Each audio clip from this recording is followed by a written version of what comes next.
ডাকসুর প্রতি এই ছাত্র জনতার, এই শিক্ষার্থীদের যে বিরাট আস্থা এবং ভালোবাসার এক বিরাট অভূতপূর্ব সাড়া আপনাদেরকে দিয়েছে, সাদিক কাইমদেরকে দিয়েছে, এই জন্য দিয়েছে আপনারা অন্যায়ের বিরুদ্ধে মাথা উঁচু করে থাকবেন।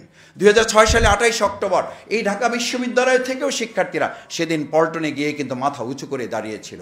আপনারা কোনো অন্যায়কারীর কাছে মাথা নত করে ঢাকা বিশ্ববিদ্যালয়ে শিক্ষার্থীদের দেওয়া সমর্থনকে আপনারা অপমান করবেন না, কোন অন্যায়ের কাছে আপনারা মাথা নত করবেন না। মাওলানা মতিউর রহমান নিজামী তৎকালীন আমিরে জামাত মঞ্চে উঠে বক্তব্য শুরু করেন, তখন পাশে নির্মাণাধীন একটি বিল্ডিং থেকে বৃষ্টির মতো গুলি এবং বোমা নিক্ষেপ করা শুরু করেন। নিজামী ভাই সেদিন দ্ব্যর্থহীন কণ্ঠে বলেছিলেন, আমার একজন সহকর্মী যদি জীবন বাজি রেখে এই ফেসিবাদ, এই আওয়ামী লীগের বিরুদ্ধে রাস্তায় দাঁড়িয়ে জীবন দিতে পারে, আমি মতিউর রহমান নিজামীর মূল্য তার জীবনের চেয়ে কোনো অংশে বেশি হতে পারে না। আমি দাঁড়িয়েছি, আমি বক্তব্য শেষ করি, তারপর চেয়ারে বসব। সুতরাং আমাদেরকে কেউ যখন ভয় দেখায় তখন সত্যি আমাদের হাসি পায় যে আমাদের একজন কর্মীও ভয় পায় না, আমাদের নেতাও ভয় পায় না। আমাদের যে সমস্ত ভাইয়েরা 2006 সালের 28 অক্টোবর জীবন দিয়েছে, আমি আজকে এখানে দাবি করতে চাই 2024 সালের জুলাই আগস্টের মতো এই শহীদ ভাইদেরকেও ইতিহাসের পাতায় তাদেরকে ধারণ করার জন্য সরকারের পক্ষ থেকে স্বীকৃতি প্রয়োজন। আসসালামু আলাইকুম রহমতুল্লাহি ওয়া বারাকাতুহু। প্রথমে ধন্যবাদ জানাই, আজকে প্রায় 20 বছর পর আমরা উন্মুক্ত একটা পরিবেশে 2006 সালের 28 অক্টোবরের ভয়াবহতা নিয়ে কথা বলার সুযোগ অর্জন করেছি।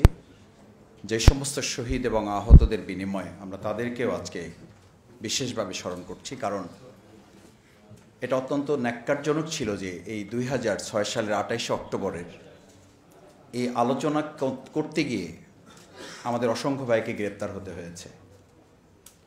2006 সালে 28 অক্টোবরের বিচার চাইতে গিয়ে আমাদের অসংখ্য ভাইকে রিমান্ডে নিয়ে পঙ্গুত্ব বরণ করতে হয়েছে। আপনারা জানেন, একজন হাফেজ গোলাম কিবরিয়া শিপন, তাকে যখন হত্যা করা হয়, তার গোটা শরীর যখন থেতলে গিয়েছিল, সে শুধু বলেছিল, আমার মুখটা আপনারা অক্ষত রাখবেন, আমার মুখে আপনারা আঘাত করবেন না। তখন বলেছিল, কেন, তোমার মুখে কি হয়েছে? বলছি, এই মুখে আমি গোটা কোরআনকে ধারণ করে আমার এই বুকে রেখেছি, আমার মুখটা আপনারা অক্ষত রাখবেন। এই কথা বলার সাথে সাথে তারা লাঠি দিয়ে এবং কোনো কোনো ক্ষেত্রে কেউ কেউ বলেন যে ইট দিয়ে তার প্রত্যেকটা দাঁত তারা ভেঙে ফেলে দিয়েছিল। একটা লাশের উপর নৃত্য করার যে পৈশাচিকতা তারা দেখিয়েছিল, শুধু বাংলাদেশ কেঁপেছিল না, গোটা বিশ্ব কেঁপেছিল। আসলে তারা সেদিন আমাদের লাশের উপরে নাচে নাই, আমাদের বাংলাদেশটাকে একটা মৃত্যুপুরী করে তার উপরে সেদিন তারা নেচেছিল। সেই আওয়ামী লীগ আজকে নতুন করে কেউ কেউ যখন আলাপ তোলেন, তখন আমাদেরকে বলতে হয়, এটা আমি অহংকার করে বলছি না, 2024 জুলাই আগস্টে ছাত্র জনতা সম্মিলিত প্রয়াসে আমাদের আওয়ামী লীগের থেকে এই দেশ জনগণের মুক্তি হয়েছে। আর 2006 সালের 28 অক্টোবর শুধুমাত্র বাংলাদেশ ইসলামী ছাত্র শিবির এবং জামাত নেতৃবৃন্দ দেশবাসীকে সাথে নিয়ে আমরা আওয়ামী লীগের বিরুদ্ধে সেদিন লড়াই করে 12 ঘন্টার যুদ্ধে আমরা সেদিন বিজয় অর্জন করেছি। সুতরাং আমি কথা বলছি এ কারণে যে আওয়ামী লীগ কেন এটা করেছিল। 2001 থেকে 2006 সাল পর্যন্ত 4 দলীয় জোট অত্যন্ত সুনামের সাথে, কিছু ভুল ত্রুটি একটা সরকারের থাকে, সেই সব বাদ দিলে আমরা একটা সুন্দর রাষ্ট্র বিনির্মাণ করে সামনের দিকে রাষ্ট্রকে নিয়ে এগিয়ে নিয়ে যাওয়ার যখন কার্যক্রম চলমান ছিল, এবং এটা খুব একটা স্মরণ করার ব্যাপার যে 4 দলীয় জোট যখন প্রক্রিয়াগতভাবে গণতান্ত্রিক প্রক্রিয়ায় ক্ষমতা হস্তান্তরের জন্য দিনক্ষণ নির্ধারণ করার প্রক্রিয়া করেছে, সেই সময় আওয়ামী লীগ ঠিক করেছে গণতান্ত্রিক প্রক্রিয়া তাদের দরকার নেই। আমি একটা কথা মাঝে মধ্যে বলি, আওয়ামী লীগ হচ্ছে সেই দল, যেই দল শুধুমাত্র ক্ষমতা গণতান্ত্রিক প্রক্রিয়ায় ছাড়ে যে না তা না, গণতান্ত্রিক প্রক্রিয়ায় কাউকে ক্ষমতা ছাড়তেও দেয় না, তার নাম হচ্ছে আওয়ামী লীগ। এবং ছাড়তে দেবে না বলেই তারা আমাদের বিরুদ্ধে সেদিন হামলা করে এই গণতান্ত্রিক প্রক্রিয়াটাকেই তারা ধ্বংস করার চেষ্টা করেছে। এই জন্য তাদের মাথায় ছিল, যদি আজকে গণতান্ত্রিক প্রক্রিয়ায় আমরা ক্ষমতা গ্রহণ করি বা এই ক্ষমতার পালাবদল হয়, তাহলে আমাদের ইতিহাসের পাতায় ক্ষমতা পরিবর্তনটাকে এই গণতান্ত্রিক প্রক্রিয়ায় নিতে হবে। এটা তারা চায় নাই। সেজন্য গণতান্ত্রিক প্রক্রিয়া ক্ষমতা পরিবর্তনটাকে তারা গ্রহণ করতে পারে নাই। দ্বিতীয় হচ্ছে, সম্মানিত সুধীমণ্ডলী, শিক্ষার্থীবৃন্দ, আপনাদের নিশ্চয়ই মনে থাকার কথা, সেদিন তারা হামলা করে আমাদের ঢাকাতেই শুধুমাত্র 13 জন ভাইকে শহীদ করেছে। গোটা দেশে 33 জন ভাই শহীদ হয়েছে। প্রায় 2.5 শতাধিক ভাই আহত এবং পঙ্গুত্ব বরণ করেছে। তাদের মূল লক্ষ্য আমাদের এই অচেনা ভাইদেরকে টার্গেট করে শহীদ করা না। তাদের টার্গেট ছিল যাদের কারণে সেই 4 দলীয় জোট সরকার সুনামের সাথে সামনে দিকে এগিয়ে গিয়েছিল।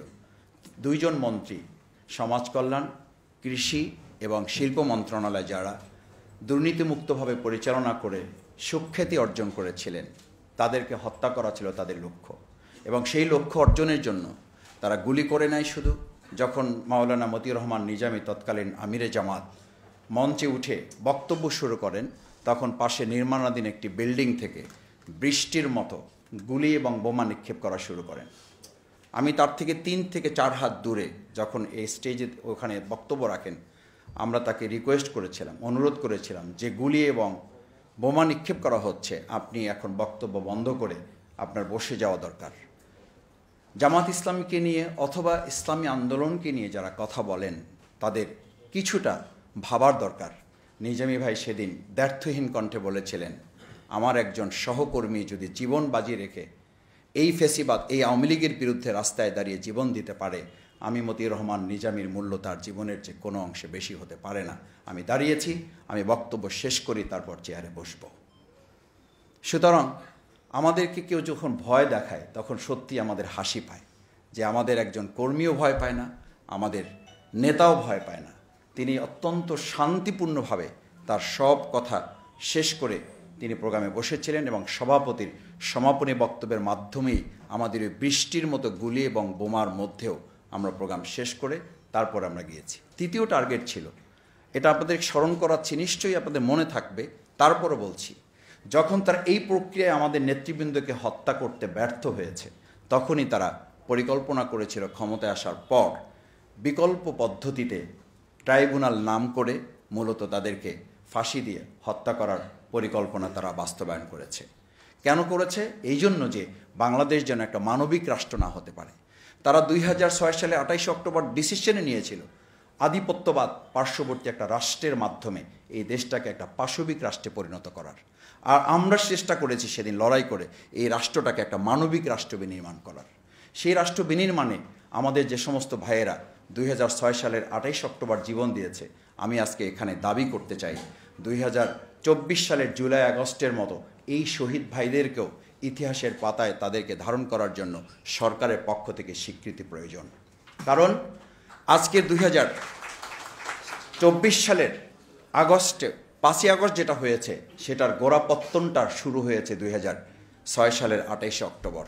সুতরাং আমি প্রথমত এটা বলছি, দ্বিতীয়ত বলছি, যে মামলায় আজকে শেখ হাসিনার আগামী 13ই নভেম্বর আমরা শুনছি যে তার প্রথম রায় ঘোষণা হবে, আমরা তো মনে করি শেখ হাসিনার মতো এরকম একজন সাইকোপ্যাথ, সে তো একজন মানসিক রোগী বললেও ভুল হবে। মানুষ হত্যা করা, মানুষ গুম করা, খুন করা। আমাকে রিমান্ডে যখন রাখা হয়েছে, আমার চোখ বাঁধা অবস্থায় একজনকে আমি বলতে শুনেছি আমার নিজের কানে যে ভিডিও ফুটেজে তিনি দেখতে চাচ্ছেন, ভিডিও কলে দেখতে চাচ্ছেন যে রিমান্ডে এই সমস্ত আন্দোলনকারী জামাত, বিএনপি, শিবির, ছাত্রদলের নেতাকর্মীদের কিভাবে নির্যাতন করা হয় এটা তিনি দেখতে চান এবং ওপেন তাকে ভিডিও কলে দেখানো হয়েছে। আমাকে একজন অফিসার নিশ্চিত করেছেন যে এই ভিডিও কল না দেখলে তিনি শান্তি অনুভব করতেন না। এরকম একজন প্রধানমন্ত্রী তথাকথিত আমরা বাংলাদেশে পেয়েছিলাম এবং তার মতো একটা লোক আমাদেরকে 15 বছর শাসন করেছে। আবার যদি আমাদের মধ্যে নিজেদের সেদিন 2006 সালের 28 অক্টোবর আমরা কেন এই প্রক্রিয়ার মধ্যে পড়েছি, আমাদের পাশেই কিন্তু নয়াপল্টনে আর একটা বড় সমাবেশ ছিল। আমার শ্রদ্ধাভাজন রাজনীতিবিদ জনাব রুহুল কবির রিজভী ভাইয়েরা সেই প্রোগ্রামে কিন্তু ছিলেন। আরও ভালো হতো না আমরা যদি সম্মিলিতভাবে এই প্রচেষ্টায় নিজেদেরকে অংশগ্রহণ করতে পারতাম। আমি আমার পাশে থেকে আলী হাসান মোহাম্মদ মুজাহিদ ভাই, তখন কিন্তু সমাজ কল্যাণ মন্ত্রী তিনি আছেন, তিনি সকাল 8:30 থেকে তৎকালীন স্বরাষ্ট্র প্রতিমন্ত্রী জনাব লুৎফুজ্জামান বাবর ভাইকে বারবার ফোন করছেন, পুলিশ প্রধানকে বারবার ফোন করছেন। আমি যতটুকু শোনার সুযোগ পেয়েছি 12টা, 1টা, 2টা, 3টা পর্যন্ত প্রশাসনের সাথে আমাদের কোনো যোগাযোগ করা সম্ভব হয় নাই। এই যে দুর্ভাগ্যজনক পরিণতি, এই পরিণতি কিন্তু শুধু জামাতকে শেষ করে নাই, এই পরিণতি শুধু আমাদের 13 জন ভাইকে হত্যা করে নাই, এই পরিণতি আমাদেরকে 15 বছর বাংলাদেশকে একটা কারাগারে পরিণত করেছে। সুতরাং আমরা যদি আবার কেউ মনে করি যে ব্যক্তিগতভাবে শফিকুল ইসলাম মাসুদ শুধু জিতবে, ব্যক্তিগতভাবে শুধু সাদিক কাইম জিতবে, ব্যক্তিগতভাবে শুধু আমাদের জনাব রুহুল কবির রিজভী ভাই জিততে চান, শুধু মুজিবুর রহমান মঞ্জু ভাই জিততে চান, শুধু আদিবরা জিততে চায়, তাহলে আমাদেরকে মনে করতে হবে ব্যক্তি জিতে যাবে, বাংলাদেশ হেরে যাবে। আর আমাদেরকে সিদ্ধান্ত নিতে হবে এবার ব্যক্তি হেরে গেলেও আমরা আমাদের বাংলাদেশকে বিজয় করে ছাড়ব। এই বিজয়ের দ্বার প্রান্তে পৌঁছার জন্য 2006 সালের 28 অক্টোবর আমাদের জন্য অনেক বড় একটা ইতিহাস। আসুন 2024 সালের এবং 2006 সালের এই যে পরম্পরার ঘটনা, এই প্রত্যেক ঘটনা আমাদের জন্য এক একটা শিক্ষা। সেই শিক্ষাকে সামনে রেখে আমি আদিব ভাইয়ের একটা কথা তিনি রেখে গেছেন, জামাত ইসলামী সেই -2 ফর্মুলা কি ভূমিকা রেখেছে। আমাদের নেতৃবৃন্দকে গ্রেপ্তার করা হয়েছে, আমাদের নেতৃবৃন্দ শুধু গ্রেপ্তার করা হয় না, গ্রেপ্তার করে মগবাজার থেকে তাদের জায়গায় পৌঁছাতে 14 ঘন্টা সময় লেগেছে। রাজপথে মানুষ নেমে এসেছিল, পুলিশ বারবার বলছিল যে আমাদেরকে যদি ফায়ার করতে হয় আমরা ফায়ার করব, কিন্তু আপনারা সহযোগিতা করেন। লোকজন ফায়ারের মুখে থেকেছে, কিন্তু তাদেরকে রাস্তা তৈরি করে দেওয়ার একটা পর্যায়ে 14 ঘন্টা লেগেছে মগবাজার থেকে তাদের সংসদ ভবনে আসার জন্য। সুতরাং এই পরিস্থিতির মুখে জামাত ইসলামীকে সেদিন পড়তে হয়েছে। আমরা এই সমস্ত পরিস্থিতি মোকাবেলা করেছি। আমরা বলেছি রাজনীতির উপর আঘাত, রাজনৈতিক নেতৃবৃন্দের উপর আঘাত, বাংলাদেশের উপর আঘাতেরই সামিল। সুতরাং জাতীয় ঐক্যের এই প্রাচীর যদি নির্মাণ করা সেদিনও সম্ভব হতো, আমার মন বলে 15 বছর বাংলাদেশকে কারাগারে হয়তো পরিণত নাও করতে হইতে পারত। আবার যদি আজকে আমরা কোনো কারণে আমাদের মধ্যে বিভেদের রাজনীতি ছড়ায়, আবার যদি বিভেদের বিষ বাষ্প আমাদের মধ্যে ছড়ায়, আবার যদি সেই আওয়ামী লীগের ফেসিবাদের বক্তব্য, তাদের কথন, তাদের সেই শিখানো বলি যদি আবার আমাদের কারো মুখ থেকে বের হয়, তাহলে আমার মনে হয় শুধু 15 বছর না, আবার আমাদেরকে 50 বছরের জন্য এই বাংলাদেশের এক বিরাট ইতিহাসের করাল গ্রাসে আমাদেরকে পড়তে হতে পারে। সেই জায়গায় আসুন আমরা সবাই মিলে সচেতনতার সাথে, রাজনৈতিক জায়গায় আমাদের ভিন্নতা থাকুক, আমরা যেন দেশকে ধারণ করতে পারি, আমরা যেন দেশের স্বাধীনতা সার্বভৌমত্বকে ধারণ করতে পারি, আমরা যেন আমাদের প্রিয় দেশের জনগণের সম্মান মর্যাদাকে ধারণ করতে পারি। আমি শুধু ডাকসুকে একটা অনুরোধ করে আমার কথা শেষ করতে চাই। ডাকসুর প্রতি এই ছাত্র জনতার, এই শিক্ষার্থীদের যে বিরাট আস্থা এবং ভালোবাসার এক বিরাট অভূতপূর্ব সাড়া আপনাদেরকে দিয়েছে, সাদিক কাইমদেরকে দিয়েছে, এই জন্য দিয়েছে আপনারা অন্যায়ের বিরুদ্ধে মাথা উঁচু করে থাকবেন। 2006 সালে 28 অক্টোবর এই ঢাকা বিশ্ববিদ্যালয় থেকেও শিক্ষার্থীরা সেদিন পল্টনে গিয়ে কিন্তু মাথা উঁচু করে দাঁড়িয়েছিল। আপনারা কোনো অন্যায়কারীর কাছে মাথা নত করে ঢাকা বিশ্ববিদ্যালয়ে শিক্ষার্থীদের দেওয়া সমর্থনকে আপনারা অপমান করবেন না, কোনো অন্যায়ের কাছে আপনারা মাথা নত করবেন না।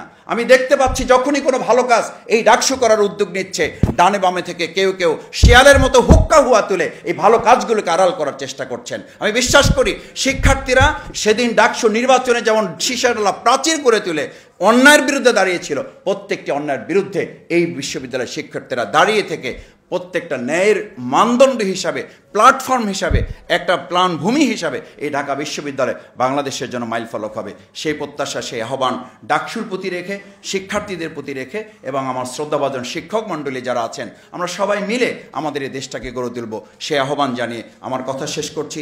আল্লাহ হাফেজ। বাংলাদেশ জিন্দাবাদ, বাংলাদেশ জামাত ইসলামী জিন্দাবাদ। আজকের ডাকসু আয়োজন করেছে, ডাকসুকে আবারও কৃতজ্ঞতা, অভিনন্দন জানিয়ে আমার কথা শেষ করছি।